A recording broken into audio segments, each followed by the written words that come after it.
Good afternoon. This is the Eye of the Storm podcast with the Elliott Wave weekly update for the Dow Jones Industrial Average, being recorded on Saturday, November the 1st at 12:15 p.m. Pacific Daylight Time. As always, I start on the cash market, and I am on my maximum monthly chart. And just so if this is your first time watching my work, this particular chart goes back to 1902. So we have approximately 123 years of data, coming up on to be 124 years of data, January. So there's quite a bit of data. And I started this particular count based on how R.N. Elliott himself started his count. So going back to his original works, I looked at the charts, and he started with a grand supercycle. And that's a very long term. It didn't actually start out that way, but it all goes according to percentage of how the market rallied and what the market dropped to. So Elliott himself placed Grand Supercycle Wave 1 at the September 1929 highs. That would be just before, of course, the Great Crash, leading into the Depression. Grand Supercycle Wave 2 then bottomed in July of 1932. So from there, we've been in Grand Supercycle Wave 3. And inside of that Grand Supercycle Wave 3 are going to be 5 waves of supercycle degree, of which only 1 and 2 are complete. So we're in Supercycle Wave 3 of Grand Supercycle Wave 3. Inside of that supercycle, third wave will be 5 waves of cycle degree, of which we're in 1, 2, and we're getting ready to complete cycle wave 3. So that would be completing cycle wave 3 of supercycle wave 3 of Grand Supercycle Wave 3. So in essence, what we've just are getting ready to complete is the 3 of 3 of 3 move. So we're finishing that first part of the 3 of 3, and that would be of the cycle degree. So once we're done with cycle wave 3, we shall begin a cycle fourth wave correction, which will be quite a bit larger than what we have been witnessing thus far, including the great financial collapse of 2009, including the pandemic, including the from the highs of 2021 down to the lows of 2022. All of that will be exceeded as the market comes down and forms 3 waves of primary degree to fulfill the cycle wave 4. Now, as always, I'm going to it's all very repetitive, but Elliott left for us that a fourth wave in motion will find its terminus or its endpoint within the fourth wave of 1 lesser degree. Well, we're coming down in a cycle fourth wave. 1 lesser degree is the primary, and here is the primary fourth wave. And it actually goes from the highs at approximately 11,750. Actually, it goes even higher because we know it got up to 13,695. I actually think it was 14,000, if I'm not mistaken. I'd have to open this up and look. That one. It is 14,198. So that would be the high level. And then the low in March of 2009 was 6469 or 6470 down here at that low. So we're looking for it to come somewhere within that range. Now, having said that, it's going to come down in, and I'm going to go back out to blow this back up again. Let me do this. It's going to actually come back in. Hold on a second. Let me reset that so I can get back out to where I want to be, to here. So that's where cycle wave 4 is going to come. So let's get into this finishing stage of cycle wave 3.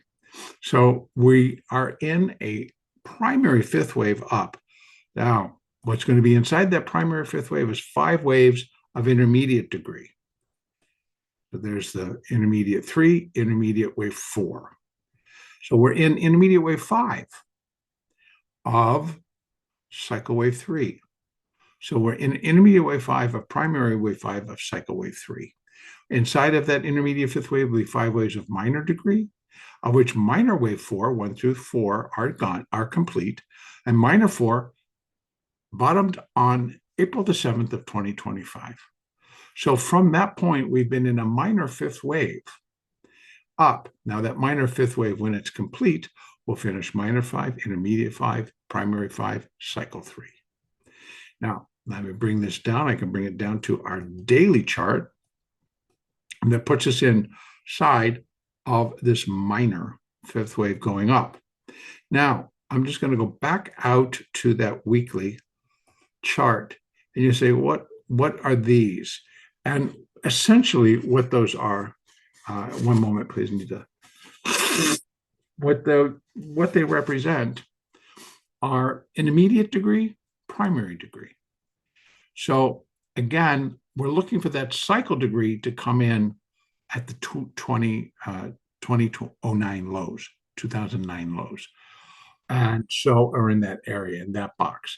But on the way down, they're going to be within cycle 4, 3 waves labeled ABC of primary degree.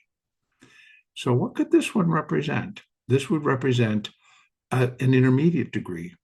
Could be intermediate wave A of primary wave A, or it could be a little bit higher. But what the market tends to do, let me start there. The markets of late, and actually since I've been following them, tend to use fourth waves as support. So whether that, I'm not sure that everyone is following Elliott at that, but it does seem to occur where fourth waves, and the larger, the stronger the support's going to be. On the way down, they find their support here. Now, so what can we say about that? If I come down to the daily chart, and there shows us we're in minor wave 5, and within minor 5, there are going to be 5 waves of minute degree, of which 1, 2, 3, and 4 are complete. So in essence, we're in minute wave 5, of minor wave 5, of intermediate wave 5, of primary wave 5, of cycle wave 3. That's how close I believe we are to this final top to put in cycle wave 3. Now, within all of this, I'm going to come down one more time to my hourly chart. I'm going to do it one bigger. Within all of this, we're in minute wave 5. And within minute wave 5, there's going to be 5 waves of minuet degree. And guess what? 1, 2, and 3 are done. And that's the most recent. That completed on the 29th of October. Minuet wave 3. Minuet wave 3. And so what we're coming down is in minuet wave 4. Now, what's interesting about this minute fifth wave is that it is a minute fifth wave, but it is forming a diagonal triangle in the fifth wave position as a part of a longer-term strong upside, strong rally.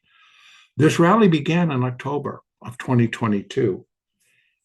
And so it's been in the making for 3 years. 3 years of pretty strong upside gains. When we consider we're coming off of the October 22 lows, and we've made a lot of progress. We've made a tremendous lot of progress. Let me just go back out to that. Let me go. Should get it here. Nope, I got to go one more to the 5-year. There's the October 2022 lows, and they were 28,715. We've been above 48,000. So it's in essence 20,000 point rally. 20,000 point rally since October of 2022. And that includes a very large fourth wave, which took us, let's see, we topped at 45,000. This bottomed at 36,000. So that was approximately about a 9,000 point drop, all on a tariff war, right? That was 2025. All the tariffs, all the threats, all the battle back and forth. And then we all know the story about how it all got started and what we're going through now. So what I want to say that I have marked these, and now if I bring it down to our daily, we can see where we're going to get fourth waves. Once this is done, we're going to have a fourth wave that probably will come in about here. So as we then turn and rally up again to new all-time highs, the market on the way back down will likely find very initial support at the area of the fourth wave. And that would be the minuet fourth wave. And then if we break through that with any strength, it pushes that support down to the minute degree fourth wave. And once that's done, we have again inside another minuet fourth wave. And outside of that, we have the minor fourth wave. So, and just continuing to work our way out, we have, I got to go even further. Wow. So that's the minor. And we don't really have any fourth waves in here until we get to the intermediate degree fourth wave. Now, just continuing this all the way out, that's the primary degree fourth wave. So we're coming down, we've got the minuet, then we have the minute, then we have the minor, then we have the intermediate, then we have the primary. We have a secondary minor here. Now let me explain how that one might be coming in. So even though we're looking for this, I believe because it was a dramatic drop back here. Wow. Seems like ages ago, right? I guess so. Back here. Where are we? Wow. I gotta go. Wow. It's just like amazing how far out I have to go to get to that. So this is 2020. So again, we come all the way down, but because of the size of this may give way to that. So this degree could drop all the way down to here because it was a larger decline, and not necessarily percentage-wise, but just point-wise, it was just a larger decline.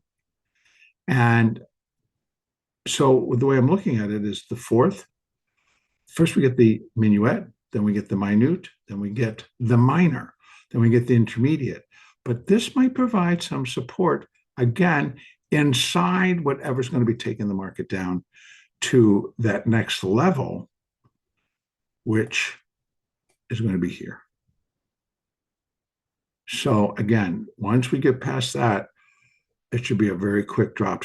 And again, folks, I can't tell you now what's going to drive it, what's going to just really push this market with absolute kind of like panic-like strength. But there's so many things sitting out there unresolved.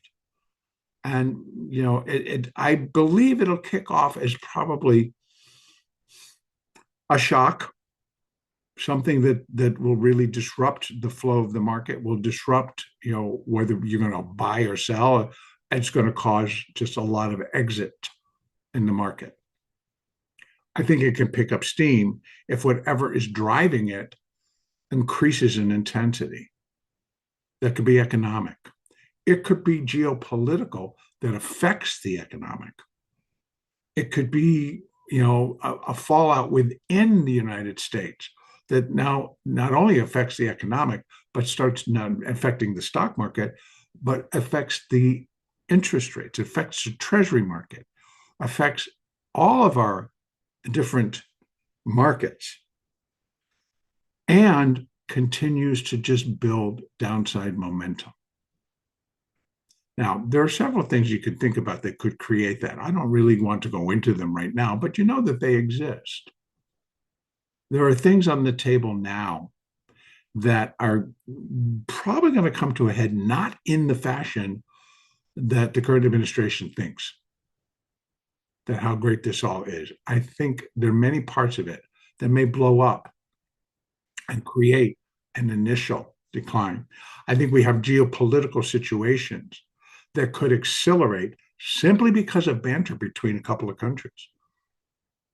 And if that occurs, that would be extremely disastrous for our markets, regardless of what our economy is stating. Any disruption to the flow of trade, the flow of all the different things that get swirled around the globe, that any interruption to our money supply, to the dollar, to anything on that level can really create havoc in our market. So there are many things out there. Now, what I'm hoping for here is that because at the moment, there's still a tremendous amount of capital, tremendous amount of money that swirls around in our markets every single day through options, through precious metals, through the equities, through the treasuries, through dollar trade itself. Just every day we get a tremendous flow. And there's been changes to how options trade. There have been changes to how we trade equities. There have been changes, and the biggest one being algorithms, that everything has been built, and it is quantitative. So we're all computer-based. Everything is run through the computer. Everything is built for computerization, for a algorithm.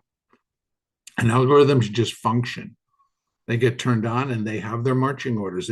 Whatever the algorithm is set up to do, that's what it's going to do. Without hesitation, without thought, just do. So again, I use a phrase called A plus B equals C, or A plus B equals execute. So the trade gets done. The hedge is put into place. Move on to the next trade. And of course, which is going to be flowing because of the amount of money that's within our markets, within the options market, within the equity markets, within the bond markets, within the precious metal markets. There's a lot of capital flowing around. So as long as that stays at its current levels or doesn't really decrease all by that much, then I think we have good trading. We have a lot of opportunity. We have the ability to move in each day as a day trader and hopefully make some money. Even swing trading and option trading, as long as there is money flow into the market, in and around the market, then I think there'll be plenty for us to trade, and there will be opportunities in abundance. It's when that dries up, when that leaves, when the volume drops to zip, when there's just no money to be putting into the market, then that is a major, major disaster. For me, in my opinion, again. So am I looking for that to happen as we come down into this cycle degree fourth wave? To be honest with you, I think to start, no. But I think we might get to a point where a lot of it is affected and people will have been losing money. Companies will have been losing money. So things will adjust accordingly. But if the amount might drop from the trillions that we have now to billions, which is still, again, that's going to be an adjustment. So that's kind of what I see coming, folks. To what degree and what's going to cause, well, that's still out there. But my other point is that right now, the market has been moving pretty much straight up from 2009, and then again from 2022. So these are massive. And this one was built on debt. This one was built on the government bailing out corporations and then turning around and bailing out retail, us, right? The citizens here during the pandemic. More debt, massive debt, but it was all through TARP, and that all got paid back. So corporations paid back that money to the US. Here, We did not. We did not pay it back. It was a stimulus to save us and to save the economy. And so that added to it. And then here, interest rates were low. So that's all that money given away at cheap prices. Then we had that, which interest rates went up. Now interest rates keep going down, but still, our debt, the US debt. Now, folks, to tell you the truth, that alone can really take us down quite a bit if we think about it. There's just far too much debt. We don't talk about this anymore, but remember that this year, we had the three major ratings agencies downgrade the United States, not a company, downgraded the country because of the massive debt that is being held by our Treasury and by the US government without any form of resolution coming into play. In fact, we need to keep adding to it just to keep the country running. So how can we reduce that debt? So, you got the Fed, they're working hard at it. They got some of it. And now, but the pressure for them to lower the rate, to release more money, right? To lend out more money. Well, we're just creating more debt. So again, a lot of things can go into what will drag us lower. And I think it'll start, and then it might start to snowball, or it will definitely feel like it's beginning to just avalanche down the hill. I do not see, that we're going to lose everything.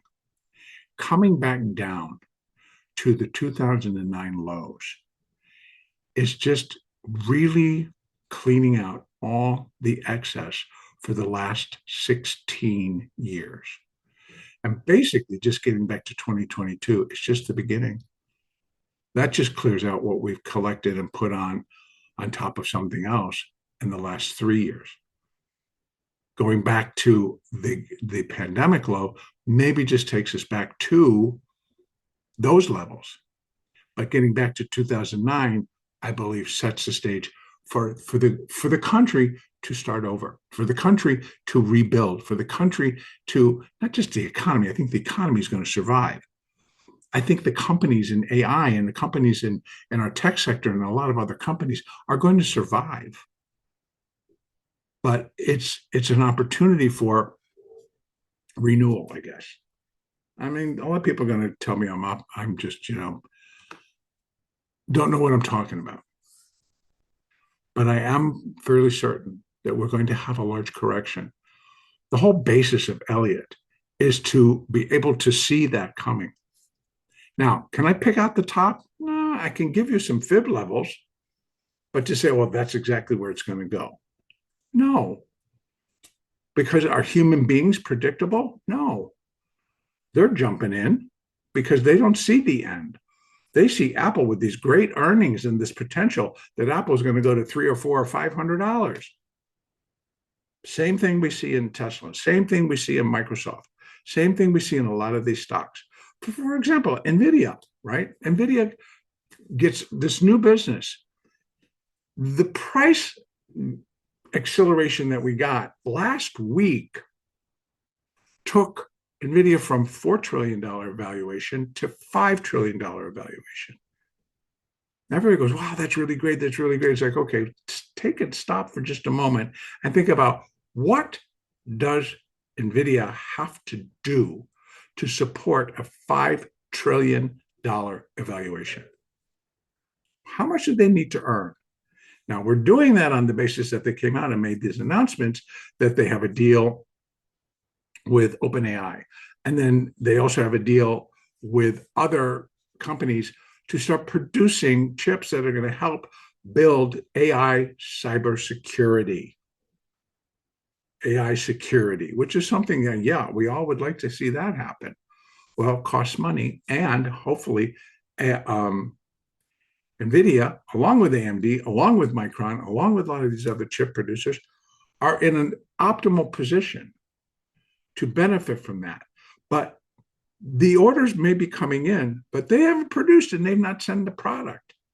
So to believe that when they report on the 14th, I believe the forward guidance is going to be really strong, but there's something else will come in and delay that. And it's not going to be from NVIDIA. It's going to be from outside, all the other things that I've been talking about. So I think that it's like coming in too fast, too much, too soon. So we'll see how this all plays out. But I think that NVIDIA, Apple, Microsoft, Amazon, Google, they have huge cash reserves. All of them, they have big cash reserves. That's what they're going to survive on. Because they're going to, a lot of times going to be between now and when this thing bottoms out. And that could be 2030, it could be 2039. We're in 2025 now, right? So we're going to have 5 years of a correction? I think at least.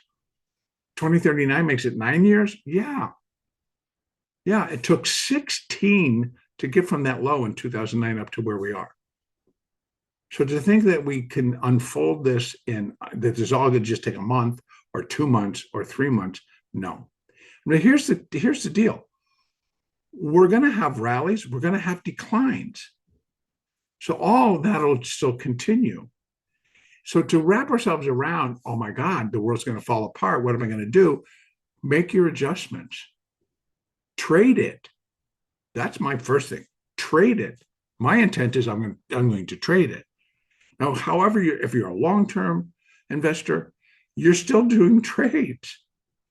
If you're shorter term and you're just, whatever your strategy is, you're going to have to trade it and make adjustments to what's happening to what you need to do. That's all. That's what I'm saying. And I think that's going to be there. And if we take, people always say, oh yeah, I trade the market. Good. Put your trader hat on and trade the market.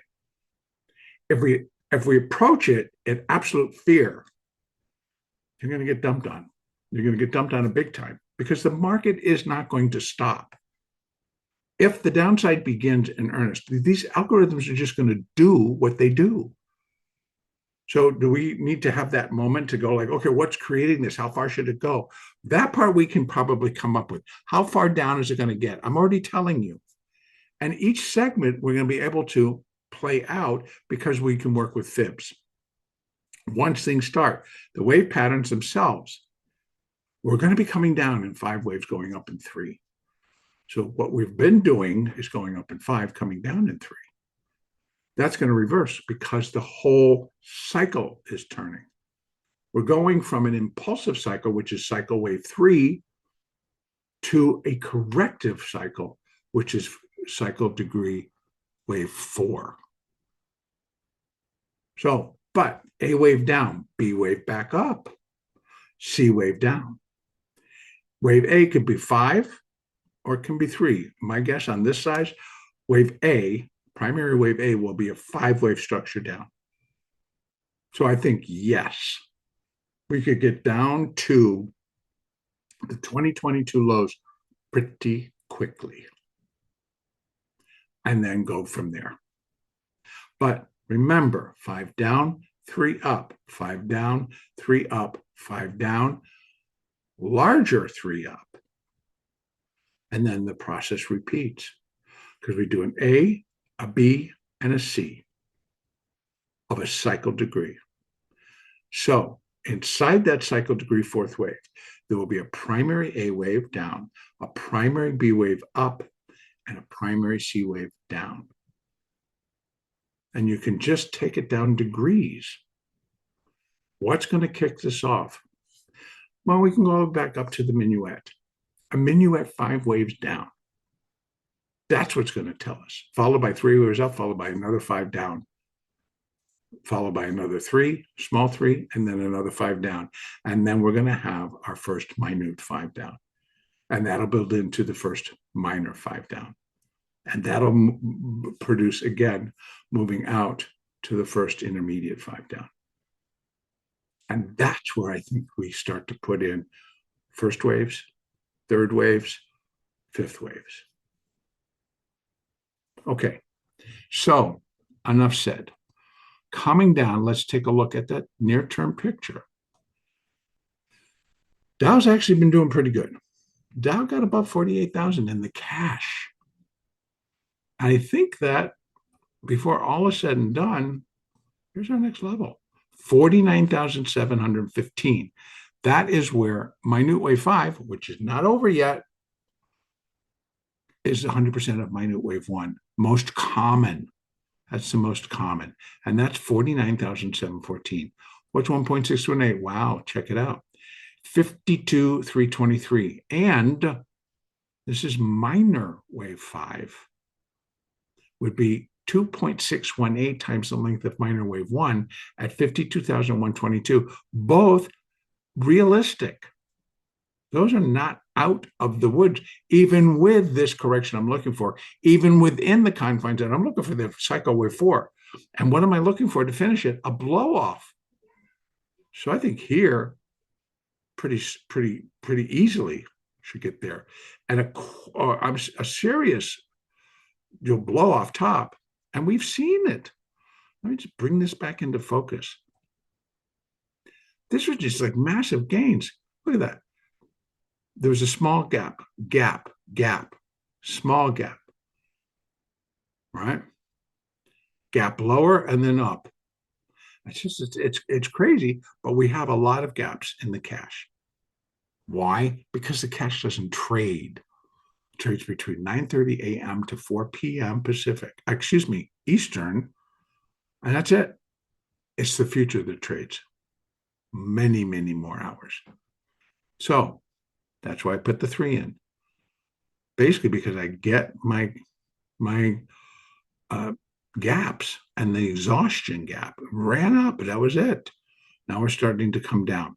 A little bit interesting because that was a little bit stronger than I thought it would be. And I thought, well, we could go to new highs. And maybe it is. Maybe that is the 3, not this 3, but inside of this.